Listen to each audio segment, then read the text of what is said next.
sexual verbal, esto se da cuando uno es acosado, ¿no? O por medio del uso de palabras sexuales.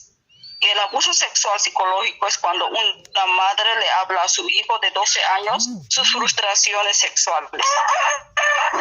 Prácticamente el abuso sexual ha estado pasando silenciosamente de generación en generación, siempre y cuando se pueda mantener como secreto de familia. Cuando en una familia sucede un abuso, ya sea por el padre, ya sea por el tío, por el hermano, ¿no? La familia, para que la gente no comente, para que los familiares no se enteren o para que no lo hagan a un lado, ¿no? Por muchos factores, la familia trata de esconder estos casos, ¿no? Si es el hermano mayor todavía, o si es el padre o el abuelo, trata de esconder, lo trata de mantener en secreto por no dañar al agresor, pero no piensa en las víctimas, ¿no? En la fundación hemos visto que muchos de los agresores son los padres, son los abuelos, son los primos, son los propios hermanos de sangre, ¿no? Son los hermanastros, ¿no? Esos casos hemos visto, ¿no? No son personas extrañas. Puede ser también el vecino que vive al lado, ¿no? Esos son los agresores. Y el daño que causa el abuso sexual es para toda la vida, ¿no? No digo que no se pueda sanar. Prácticamente el daño del pasado no se borra con el tiempo. Un abuso no se puede borrar con el tiempo. El tiempo puede disminuir el dolor de los recuerdos, pero no sana las heridas. Puede pasar 20 años y puede surgir otra vez, ¿no? Una madre decía, su niña había sido abusada, y cuando la madre se enteró, ¿no? Dijo, tanto lo cuidé, dijo, tu hija fue abusada sexualmente. No puede suceder otra vez, dijo, que había sido violada cuando era niña, ¿no? Y estaba tratando que a su hija nadie pudiese lastimarlo, pero lo lastimaron, ¿no? Abusaron de la niña. Entonces resurgió, la madre se desmoronó prácticamente porque ella había pasado por lo mismo y trató de esconderlo, trató de olvidar, pero no pudo. Volvió a resurgir el abuso que había pasado en su infancia, así que con lo que le habían hecho a su hija, ¿no? Así que el tiempo no puede disminuir el dolor de puede disminuir el dolor de los recuerdos, ¿no? Pero no sana prácticamente la herida. Puede pasar 20 años, 30 años y vuelve a salir esos enojos, empiezan a gritar, a morder, a tener traumas, ¿no? Si no recibe realmente terapia, vuelve a resurgir. El daño que causa el abuso sexual, vamos a ver 3. El sentimiento de impotencia. La víctima se siente incapaz de detener a su agresor, ¿no? Y muchas veces las víctimas son amenazados con que le va a hacer daño a su padre o a su madre o a sus hermanos, o le va a hacer daño físicamente, ¿no? Así que tienen miedo, ¿no? Los atemorizan.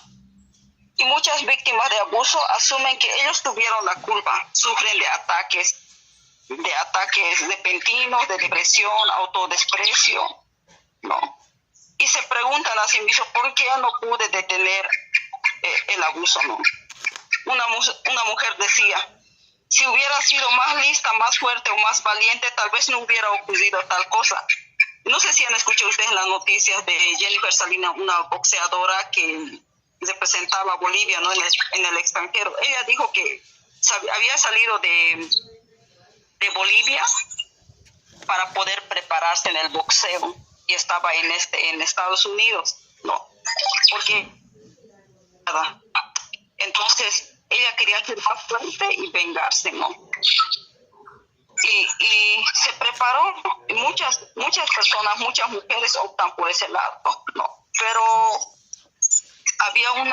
recibimos en la fundación una niña que fue violada desde los 4 años hasta los 12 años, hasta que quedó embarazada. Tenía como 10 semanas de gestación, ¿no? Esta niña durante años había sido violada por su padrastro y su madre nunca se enteró, ¿no? Y claro, la pregunta de todos podía ser, ¿por qué no hablaste? Digamos, si hubieses hablado, a veces es fácil, ¿no? Fácil desde el punto de vista del otro lado poder decir por qué no hablaste, pero estar ahí en su lugar es muy difícil hablar, no se puede hablar, porque viven atemorizados, con miedo, traumados, no de que su agresor realmente lo va a dañar. No. Después el otro sentimiento es de traición. El abuso sexual es una trágica traición de la confianza. Se supone que el padre, la madre debería de proporcionar un ambiente razonablemente seguro en el que el niño pueda experimentar y aprender de la vida sin sufrir ningún daño. No, pero no sucede. Y cuando se viola la confianza trágicamente a largo, el niño se aleja del aprendizaje, del crecimiento, y sospecha de todo lo que le brindan cuidado, incluyendo los padres y de las madres, ¿no? Incluso de Dios mismo, ¿no? No aceptan que alguien le haga un favor, ¿no? Desinteresado, creen que todos quieren algo a cambio, ¿no? Y la mayoría de los casos, el 89%, el transgresor es un pariente, una persona conocida de la víctima, ¿no? Que llega a ganárselo con regalos, con favores especiales, ¿no? Prepara al niño por un periodo de tiempo antes de llevar a cabo el abuso en sí, ¿no? Muchos padres no saben cómo tratar este caso, ¿no? En cuanto a la búsqueda. Pero de repente ven un cambio en el carácter del hijo, un estado de ánimo inestable, o depresión, conductas rebeldes, o está empezando a masturbarse el niño o la niña. Entonces, el padre sabe cuando su hijo cambia, ¿no? Porque lo conoce, ¿no? Cuando ve algunos cambios de rebeldía, ¿no? A diferencia de otros días, el padre tiene que preguntarse, ¿no? ¿Qué está pasando? Y tiene que indagar y tiene que hablar con el menor. No tiene que dejar pasar por alto. Son sus grietas, no. El padre puede no saber nada sobre la, pero hay señales de que le dicen que hay un problema. No debe pasar por alto las señales. Y esto es una falta significativa de protección al menor. Y el otro daño que causa el abuso sexual es el sentimiento de confusión. El niño no confía en nadie. Y también siente mucha vergüenza, siente que es su culpa. Y trata de esconder. Pero para todo esto hay un proceso de sanidad. ¿Cómo se puede sanar? El niño o la niña que ha sido abusado sexualmente va a vivir toda la vida con este abuso, no con esos recuerdos. Pero va a depender también mucho de la familia, va a depender mucho del bien. Así que el proceso de sanidad es como cuando un hombre o una mujer compra una casa. La casa está vacía, la casa necesita una limpieza, la casa necesita reparación, renovación. Empiezan a sacar todo lo que hay de viejo adentro de la casa, o destrozado, arruinado, y empiezan a sacar a la puerta. Y cuando llega el nuevo dueño, ¿no? Limpia, decora, usa las habitaciones, es de la misma manera cuando nosotros permitimos que Dios haga su obra, porque uno puede ir a la farmacia, ¿no? La farmacia dice, me duele la cabeza y te dan una tableta, pero cuando se trata de abuso no sucede exactamente de esa manera, ¿no?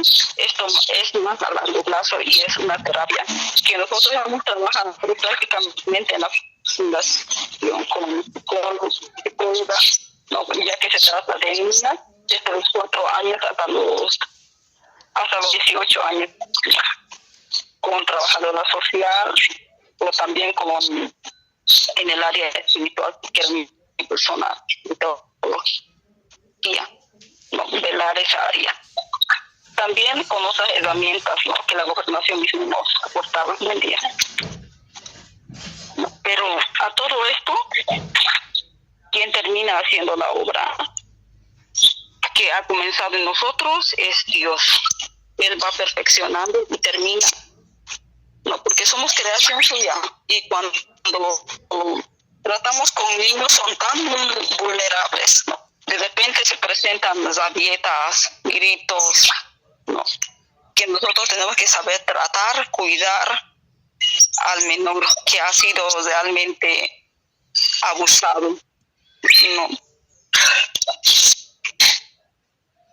Hasta aquí, ¿tienen preguntas?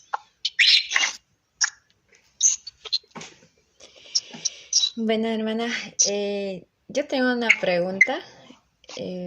Según a su experiencia de usted que nos ha contado, ¿cuáles son los síntomas que en el tema de que, digamos, usted ha tratado con ellos cuando llegan ahí? Usted dice que llegan con gritos, con rabia, a veces. Entonces, en su caso, en uno de sus casos, le ha sido muy difícil tratar de dialogar con uno de ellos. ¿Cuáles han sido sus síntomas de uno de ellos? O sea, ¿cuáles son los síntomas que ha tenido al llegar ahí? Ya, cuando las niñas que han sido abusadas, por ejemplo, sexualmente, ¿no? Tienen pesadillas. De repente están ahí haciendo una siesta, durmiendo, se despiertan pero gritando. Gritan como si estuviera viendo una película de terror, ¿no? O dicen, está tal persona ahí, me quiere hacer daño. O ven a una persona y dicen, se parece, y empiezan a llorar y a temblar, ¿no? Es algo que nosotros no podemos, en ese momento podemos apoyar, podemos abrazar lo que estamos ahí, que no le va a suceder nada, ¿no? Hablarle. Pero después, más allá, no podemos ir a comprar una tableta a la farmacia y dárselo, digamos, ¿no? Es un proceso a largo plazo. Y había uno de los casos, ¿no? Una niña de unos 9 años llegó a la fundación y tenía la maña esta niña de encerrarse en la ducha, ¿no? Y gritar, pero como si alguien lo hubiera apretado el cuello en sí, ¿no? Gritar, escúchenme, estoy aquí, digamos, ¿no? Y en una ocasión yo vi que la educadora estaba tratando ese caso y dijo, ya no podía, estaba súper cansada ella, y me dice, no, hágase cargo usted porque yo ya no puedo. Me hizo renegar toda la tarde. Yo hablé con la niña, no me quería escuchar, estaba la puerta cerrada. El temor era de que se pueda hacer daño adentro, ¿no? Adentro de la ducha con algo. Eso era el temor, ¿no? Pero yo dije, bueno, las otras niñas igual estaban insistiendo, golpeando la puerta, salir por favor, y así. Así que se me ocurrió a mí en ese momento, ¿no? Yo dije, niñas, vayan a la otra sala, jueguen ahí. Les dije, no, vean televisión, jueguen, porque tenían horarios, ¿no? Y estaban estaban en la hora de la merienda, así que ellas estaban jugando. Y como la niña que estaba encerrada haciendo su berrinche, con sus rabietas, su enojo, ¿no? Entonces ella salió afuera de la ducha. No había nadie quien insistiera que golpeara su puerta, nadie. Yo estaba, claro, en la otra sala, le estaba observando desde ojo, ¿no? Con otra niña. Y me dice, la niña no hace nada, vuelve a entrar a la ducha y vuelve a gritar a todas, nadie le dijo nada. Volvió a salir, todos estaban jugando, estaban comiendo ya. La niña salió callada, no hizo nada, no gritó nada. Y cuando me vio, por la culpa que sintió la niña, no, vino llorando y dijo, perdóneme por mi mal comportamiento. Ella analizó, ¿no? Y se dio cuenta que se había portado mal. Claro, yo lo perdoné, ¿no? Porque también sabía que eso era por el abuso que había sufrido. Todo esos berrinches, esos criterios no era normal, no era como un niño común cuando uno llora, cuando quiere pedir una galleta, quiere pedir un juguete, es muy diferente. Esto era de rabieta, era enojo, era ira, ¿no? Que quería explotar, ¿no? Ya luego más adelante el director le disciplinó también, ¿no? Ese día se comió pizza, como a unos 3 porciones, ella solamente comió pan con té, digamos, ¿no? Esa era su disciplina y lo asumió, tampoco hizo berrinche porque sabía que se había comportado mal, ¿no? Y se trabajó en su ira, en su enojo, así que por lo general cuando es abusado sexualmente, los niños tienen una ira que uno no se puede explicar, ¿no? Que quieren destruirlo todo, ¿no? Y eso es a consecuencia de la violación, ¿no? Así que hemos tenido ese caso y entre otros también, ¿no? Pero este me ha sido más diferente que los demás. Mira. Y también comentar, otra de las traumas es que los niños que han sido abusados se asustan de todo. De repente pueden estar sentados y alguien viene por detrás, ellos brincan, ¿no? Se asustan. O alguna vez uno escucha, ay, me asustaste, pero de todo y de nada se asustan. Es que algo está pasando, ¿no? O está escondiendo o quiere reprimir el dolor. A veces uno cree que cuanto más años pasen, uno puede olvidar, ¿no? Pero no. El dolor disminuye, pero no se olvida, no se puede superar con terapias. Otra pregunta, a la que me fue contando, en el sentimiento de confusión puede también surgir cuando, digamos, en este caso, han pasado años después del abuso y se siente confundida si realmente pasó o no pasó, porque ya solamente lo sueña, digamos. Me refiero a que ya lo sueña, pero ya han pasado años después del abuso y se siente confundida que si realmente pasó eso o no pasó. Bueno, esa es una buena pregunta. He visto casos y he conocido casos, ¿no? De eso, de que han sido abusadas desde los 7 años, ¿no? Pero eso solamente durante años uno no reprime el dolor, no se da cuenta, el niño no se da cuenta, ¿no? O no desarrolla su cerebro de la misma manera que un adulto, ¿no? Y ya cuando tiene unos 15 años en la edad de la rebeldía, la preadolescencia, ya el niño empieza, o la niña empieza a mostrar enojos, pero un enojo diferente, ¿no? Empieza a ser más rebelde, empieza a cortarse el pelo, como vestirse de negro, que representa el dolor o la tristeza, ¿no? O empieza a tener depresión, que quiere suicidarse. Entonces algo ha pasado. Bueno, una prima mía, ¿no? Que había sido abusada sexualmente a los 7 años. Bueno, la persona que había abusado era también un primo mío que vivía en el pueblo y no, durante unos 10 años nadie dijo nada, pero ya después ella empezó a demandar, ¿no?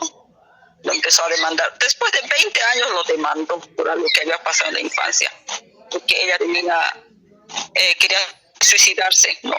En varias ocasiones intentó suicidarse con una soga, con el cuchillo, intentó cortarse, ahogarse, pero todo eso era a causa de la violación que ella había sufrido, que había reprimido durante años, ¿no? Así que el niño o la niña tiende a reprimir el dolor de su niñez, y eso puede ser fatal, ¿no? He visto ese caso, eso también de cerca. Es mucho peor cuando uno reprime.